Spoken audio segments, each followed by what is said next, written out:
একটা পরনারীর যোগ্যতা কতটুকু জানেন? যতটুকু একটা চাকরানীর। কাজ শেষ, ঠিক আছে, এবার যাও, এবার তোমার ছুটি।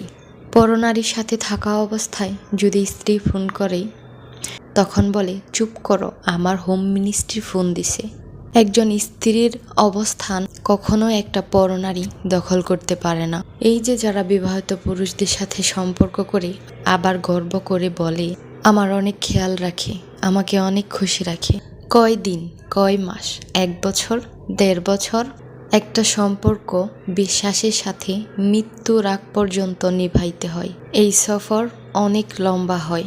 এই যে একটা বিবাহিত পুরুষের গার্লফ্রেন্ড হয়ে থাকেন, আপনি শুধু তার মানসিক এবং চাহিদার স্ত্রী। আপনি তার কবুল বলা স্ত্রী না। আপনার কোনো মূল্য নেই, যেই মূল্য ওই পুরুষের বিয়ে করা কবুল বলা স্ত্রীর আছে। সেই পুরুষটাও কিন্তু জানে, কিন্তু সে আপনাকে বিশ্বাস করায়, আমি তোমাকেই ভালোবাসি, আমি কখনো আমার স্ত্রীকে ভালোবাসিনি। কিন্তু এটা সম্পূর্ণ মিথ্যা কথা। ওই সব শাহজাদারাও জানে যে বিয়ে করা স্ত্রীরাই হচ্ছে তার সত্যিকার জীবন সঙ্গিনী। আর বাকি যেগুলা বাহিরে রাখছে, ওগুলা তো শুধু মনের চাহিদা আর খায়েশ মেটানোর জন্য।